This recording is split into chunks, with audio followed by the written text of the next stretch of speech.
étiquette. Je suis actuellement administratrice de l'abri. Mais comme vous pouvez le voir, nous venons de fusionner.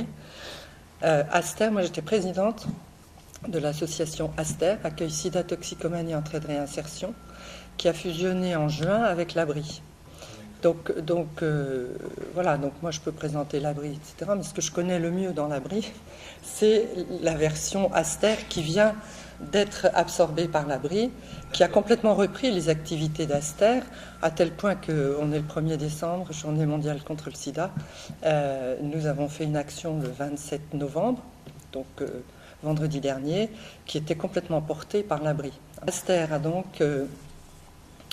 avait, je ne sais plus s'il faut parler au passé ou au présent, de l'hébergement, donc 6 appartements de coordination thérapeutique pour des personnes atteintes du sida.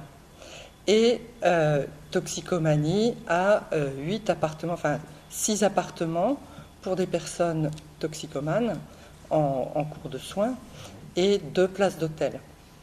Donc ça est donc financé par la DAS.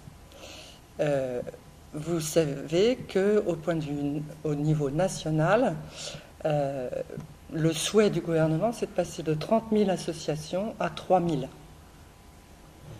Donc pour avoir des interlocuteurs, donc mutualisation de moyens. Ils souhaitent toujours, je pense, réduire le nombre d'interlocuteurs. Donc les petites associations sont visées.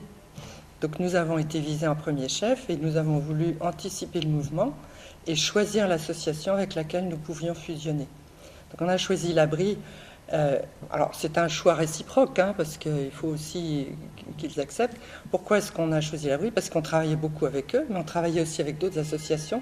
Et là on rejoint un petit peu le thème que je voyais, concurrence entre les associations, etc. Parce qu'on se trouvait avec les mêmes valeurs. Et là, actuellement, on vient de terminer un travail sur le projet associatif auquel nous avons été complètement intégrés. On retrouve vraiment les mêmes valeurs.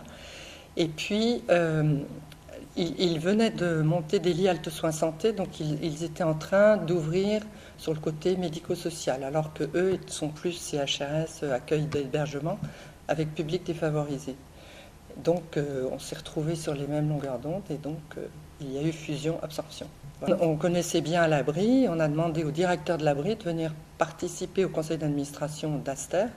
Donc pendant 6 mois, il a connu de l'intérieur les projets, les actions, et notamment par exemple sur l'axe de prévention qui n'est absolument pas financé, pas financé de manière pérenne. C'est chaque année qu'il faut renouveler les demandes, donc c'est extrêmement fragile, alors que franchement, sur le volet prévention sida, prévention IST, infections sexuellement transmissibles, etc., il est absolument indispensable auprès des jeunes de faire une prévention renforcée.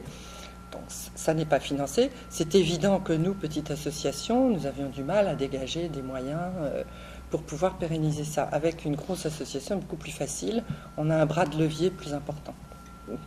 Les 2 publics principaux pour lesquels il était important que ce soit réussi, c'était les bénéficiaires. Pour eux, le service ne change pas. L'activité est maintenue dans les mêmes formes. Il y a le lieu qui a changé, qui peut-être peut les déranger un petit peu, mais sinon, le service vraiment est le même. Et les salariés qui ont été repris. C'est quand même les 2 axes, les principaux. Et là-dessus, le conseil d'administration a bien suivi.